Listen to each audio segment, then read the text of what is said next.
Jadi, Shalom warga Geradus yang tercinta, sudah lama rasanya kita tidak berjumpa. Bagaimana kabarnya? Semoga semua keluarga di lingkungan ini sehat, bahagia, rezeki lancar, dan yang paling penting semua mengalami dicintai dan mencintai Tuhan. Saat ini kami akan bersama-sama Bapak Ibu, Saudara sekalian untuk mendalami pertemuan Advent kedua. Langsung saja untuk menyingkat waktu kita mulai. Kita buka di dalam doa. Marilah kita berdoa dalam nama Bapa dan Putra dan Roh Kudus. Amin. Allah Bapa sumber cinta hidup kami mengucap syukur atas segala kebaikan-Mu, atas rahmat yang Kau berikan kepada kami, rahmat kesehatan, rahmat kesejahteraan, damai sukacita bagi kami semua. Bapa, terlebih kami sebagai umat di lingkungan Geradus ini, kami boleh memasuki masa Advent kedua. Biarlah Engkau sendiri yang akan bimbing kami melalui Roh Kudus-Mu, agar kami sebagai petugas yang akan menyampaikan pewartaan pada Advent kedua ini Engkau berkati, sehingga semuanya berjalan dengan baik dan lancar. Semua ini kami panjatkan dengan pengantaran Tuhan kami, Yesus Kristus. Amin. Amin. Dalam nama Bapa dan Putra dan Roh Kudus. Amin.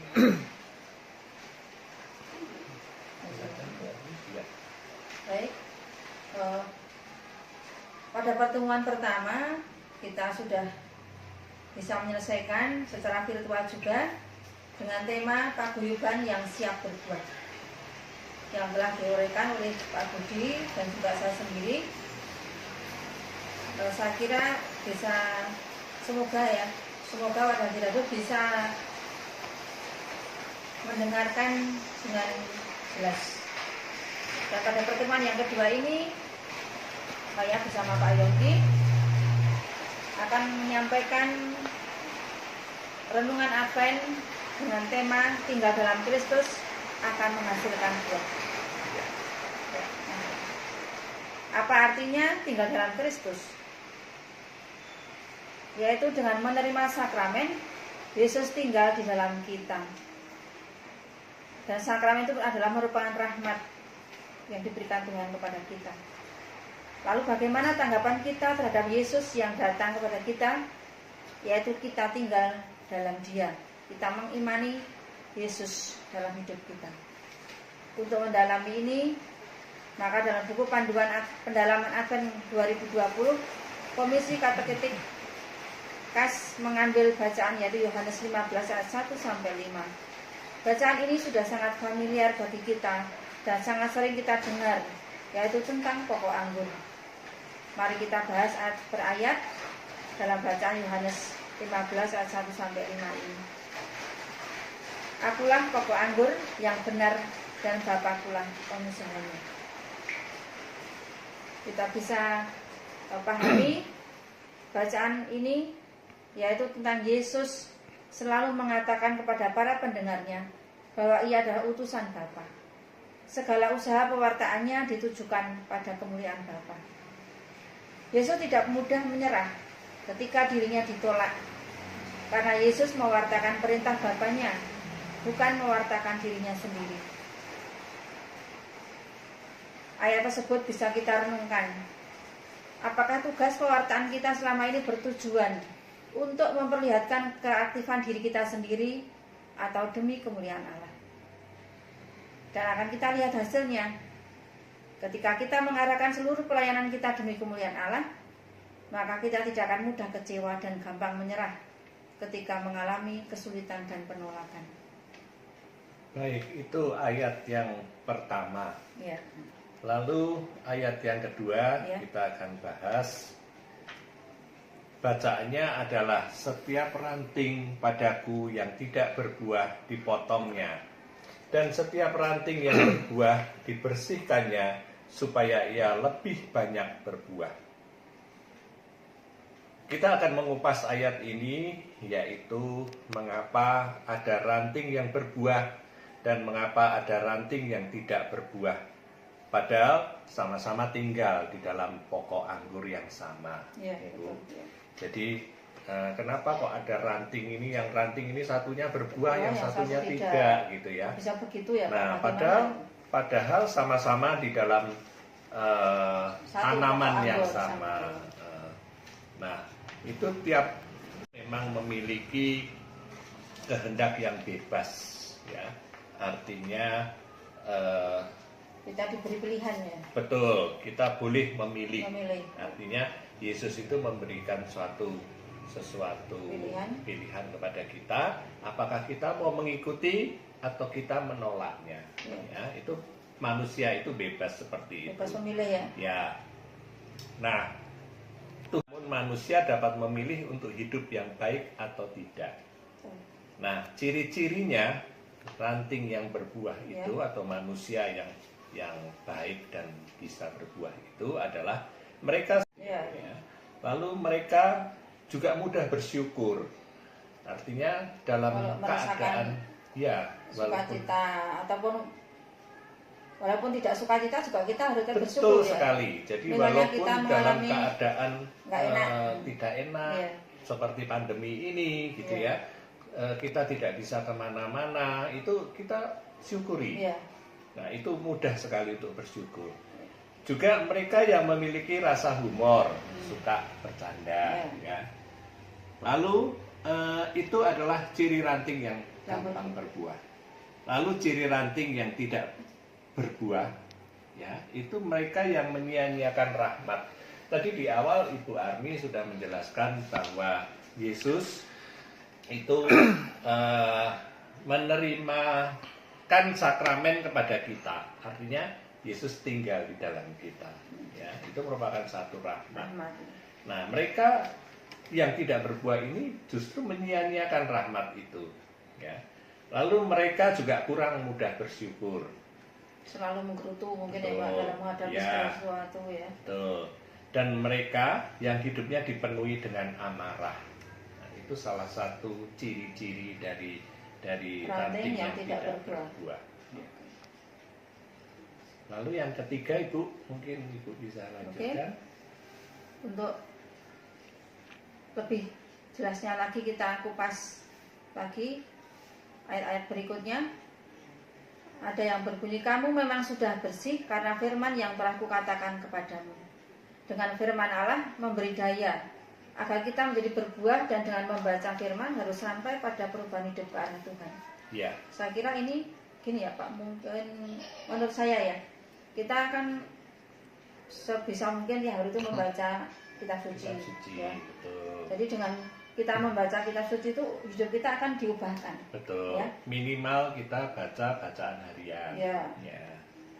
Nah, itu memberi kekuatan sebenarnya. Ya, benar. Ya. Memberi daya itu ya. Jadi kita mungkin di saat kita mengalami, setiap hari kan kita mengalami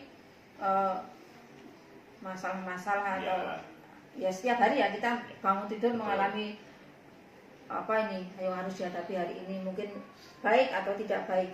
Melalui bacaan kitab suci itu kita akan dikuatkan, diteguhkan ya iman kita ya. Jadi itu yang memberi, yang artinya memberi daya untuk hidup kita ya. Kemudian baik, kita lanjutkan lagi ke ayat yang keempat ya. Tinggallah dalam aku dan aku dalam kamu, sama seperti ranting tidak dapat berbuah dari dirinya sendiri kalau tidak tinggal pada pokok anggur. Demikian juga kamu tidak berbuah jikalau kamu tidak tinggal dalam aku. Nah, ini ayat ini sangat jelas ya. Contoh perumpamaan ini letaknya di sini sebenarnya. Jadi tinggallah dalam aku dan aku dalam kamu. Artinya kita tetap harus menempel pada Yesus ya, seperti ranting yang menempel itu.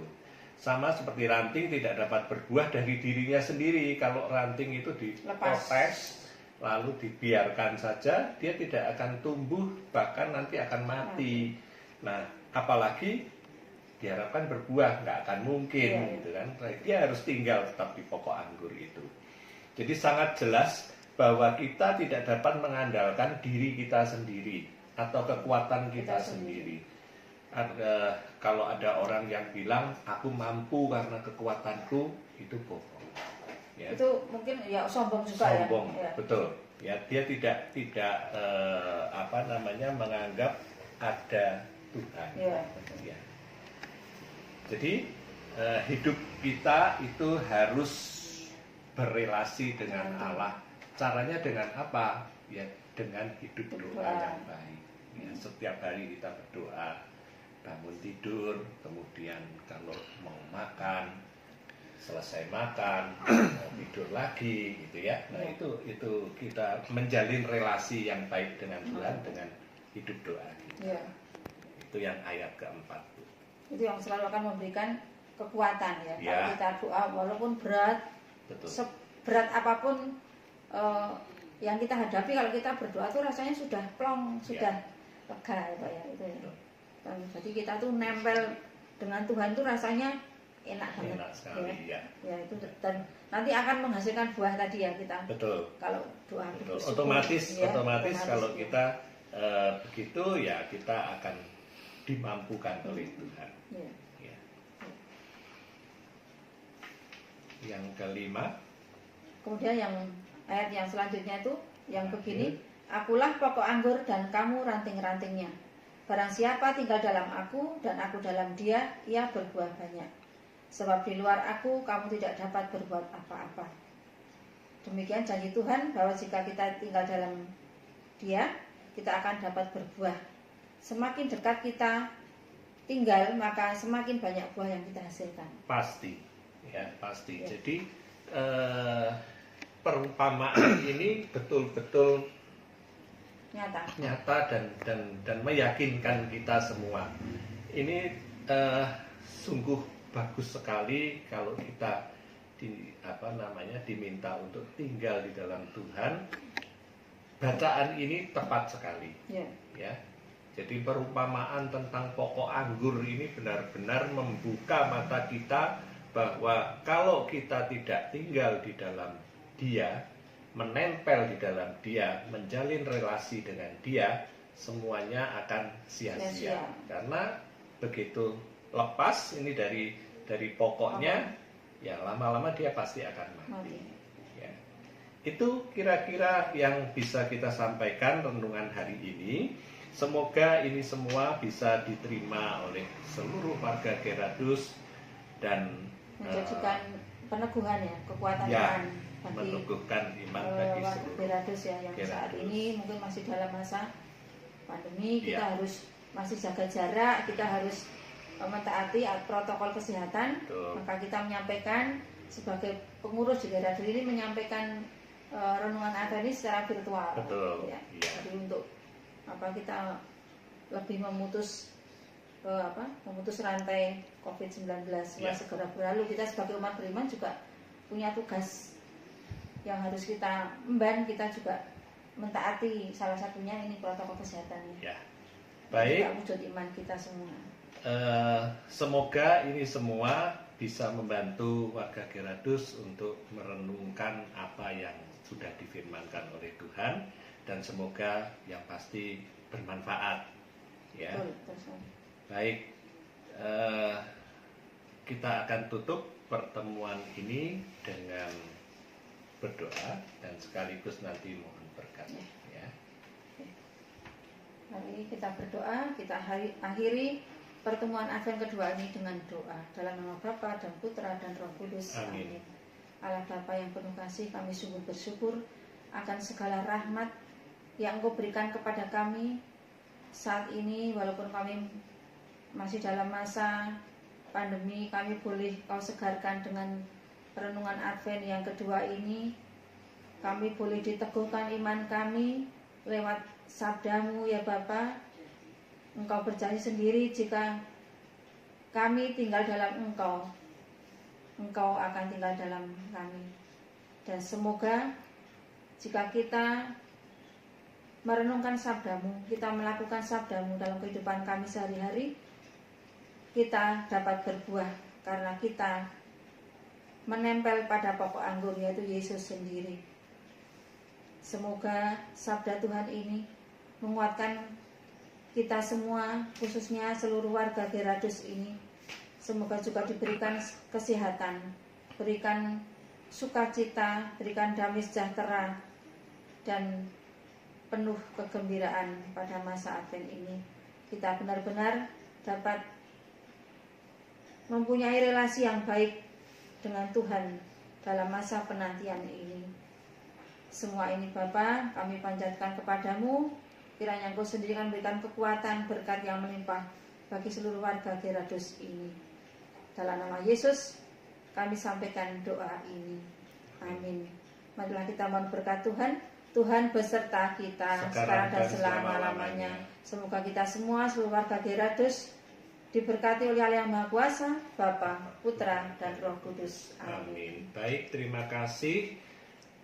Sebelum kita pamit, ada sedikit pengumuman bahwa untuk pertemuan selanjutnya nanti akan dibawakan ya dan digabung dari pertemuan 3 dan 4 menjadi 1 ya, menjadi satu kali pertemuan ya, karena waktunya yang sudah mepet mendekati Natal.